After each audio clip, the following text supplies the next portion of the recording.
people want to know how to stop the laziness, and they want to know how to stop the procrastination. They have some idea in their head, some kind of a vision of what they want to do. But they don't know where to start. They don't know where to start it, They don't know where to start. And so they say, hey, where do I start? And when's the best time to start? And I have a very simple answer for that. Here and now. That's it. You want to improve? You want to get better? You want to get on a workout program or a clean diet? You want to start a business? You want to write a book or make a movie or build a house or a computer or put together some mobile application? Where do you start? You start right here.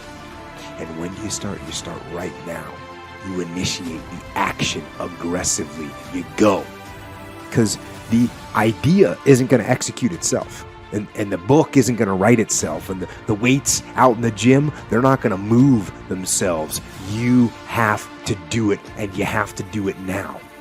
And that means you got to stop thinking about it and stop dreaming about it and stop researching every aspect of it and reading all about it and debating the pros and cons of it. Just start doing it.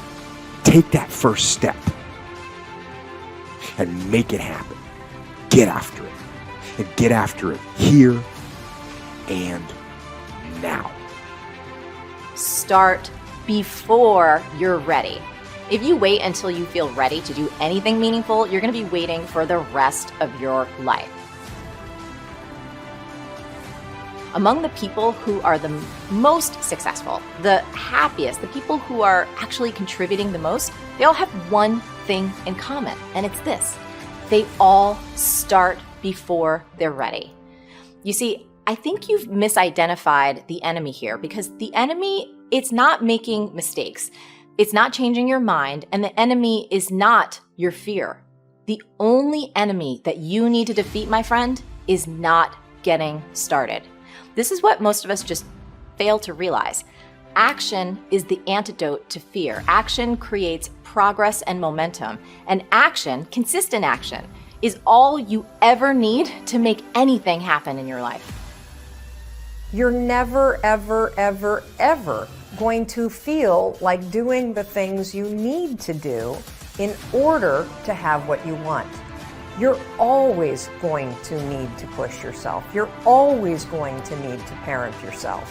So what is the net advice on this? What is the bottom line?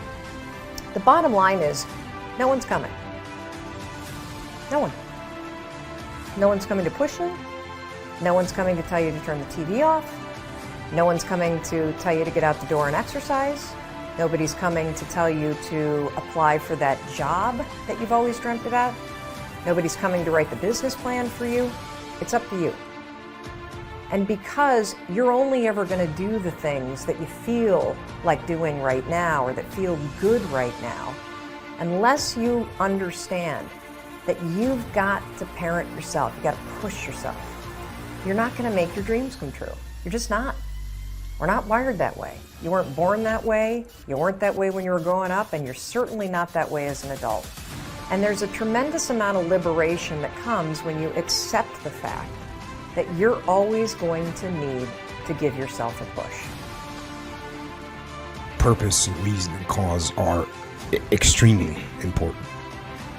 This is the why of your actions. This is knowing why you're doing what you're doing. This is the commander's intent. And so you absolutely these are important. If you don't know why you're doing something, well, then let me ask you a question. Why are you doing something? It's very clear. It's very simple to understand. So you got to know, if you don't know why you're doing something, then what are you going to do when you hit an obstacle? You're going to stop. What adaptations are you going to make when things go wrong to overcome them? You're not going to make any, because you don't know why you're doing it. So if you have no reason for doing something, you're not going to do it. So you got to have a long-term goal. We got to understand the underlying purpose of what you're doing. You know who you have control over? You don't have control over your 9-year-old kid. You might think you do, but you don't. You don't have control over your wife to just make her, get in the game. Oh, you want to stay on the program. You want to cook whatever 14 chicken breasts on a Sunday night, so you got 2 a day during the week. Honey, make it happen. If you are a good leader and you explain what your goals are and you get her on board with the program, then yeah, guess what she's doing on Sunday night? Helping you cook some chicken breast for the week. But this is just like anything else, man. This is just like any other leadership situation. You want to blame the team when something's going wrong? That's not going to get you a solution. You need to take ownership of the problem. You need to get the problem solved. And when I say get the problem solved, this doesn't mean impose your will on the team. That means you need to lead the team. And there's a big difference. I don't quit. I'm resilient. I own the number one skill, the number one talent required to eventually win. I already have. I can't quit. You'd have to kill me to get me out of chasing my dream, right? So number one, I want to point it out as the number one gift. The best ability is availability. Do you have it? Have you decided to have it? Is it something you're going to possess the rest of your life? And those of you that do have it already, I need you to take an inventory, be aware of it, and be intentional with crediting yourself as you're listening to this or watching it today into the bank of your self-confidence, into the bank, into the deposits you make in your identity, because it has everything to do with winning. Every guest you've seen on my show, all the people that I've coached, all have different talents, skills, and abilities. What's the one they all have? The ability to stay present, the ability to stay in the fight, to have not quit. You think, well, that's not a big deal. Really? Because as I've been talking, millions of people made the decision to quit on their dream, just as I've been talking to you. The rest of the day, millions more will. Tomorrow, millions more. Every day, literally millions of people quit on one of their dreams, their dream relationship, their dream business, their dream body. So quitting has become the number one habit in the world by people that end up losing. And I'm telling you, it happens every day, every second, everywhere. Just the fact that while I've been speaking, you're still after your dream, you're ahead of them. You don't give yourself enough credit, because eventually what I found, it looks like winning's this huge competition. But every day, every week, every year, every decade as time goes by, you're gonna find that you're competing with a smaller and smaller and smaller group of people for your dream, because so many of them will just quit. And by the way, many of them that quit will possess talents, maybe even gifts you don't have. Their incredible ability with people, their incredible strength, their incredible brain, and they'll quit with all this giftedness, but you got the talent.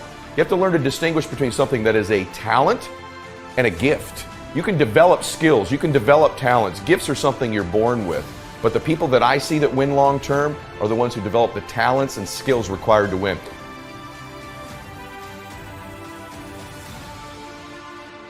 You know what I had? I had the ability to keep hitting the piñata in my life, to stick around long enough. And by the way, when you eventually win, it's not just you that gets all the candy, that gets all the victory, that gets all the money. Lots of people around you, many of which who you were hurting originally with that bat, many of them who were trying to talk you out of it, they get to celebrate in the candy too. My prayer for you is that you begin to think about this analogy. The piñata of your life, the piñata of your business, the piñata of your body. As you're swinging away, I'm here to tell you, even though it doesn't feel like it, you're getting closer to the candy. And if you can add more people to celebrate, it's okay that you feel disoriented. It's okay that it feels blinding and you don't know exactly what direction to go. Just like these precious babies with the piñata. It's okay that you miss it once in a while. It's okay that you get tired once in a while. But as long as you keep after it and you keep pounding away that compound effort of your pounding, I can promise you there's candy someday. And everybody around you will jump on it and celebrate. That's my wish for you today as you listen to me. Of all the skills I'm going to teach you, that I've taught you, and if you've not listened to my other shows, I teach you about listening, transfer energy, how to close, how to change your identity, how to live blissfully dissatisfied, how to unlock your success code, all of the very detailed things I teach. Today is the most important thing, is that as you learn all these skills, it'll help you with the blindness. Every single skill you learn, you'll see clearer and clearer and clearer. But if you don't develop the talent, the number one skill in the world, which is to keep hitting the piñata and to stick around until the candy comes out, because here's the deal. Someone's gonna get the candy in life. There's always candy in life. That piñata eventually always breaks down. Do you want to be the person who was there in the beginning, hitting as hard as you could and sacrifice it and maybe hurting the people around you and never get the candy? Or are you going to get something for your pain? Are you going to get something for your effort? Are you going to get something for this sacrifice you're making? You got to get something for this pain. You got to stick in the game until the candy comes out, and then we all get to celebrate.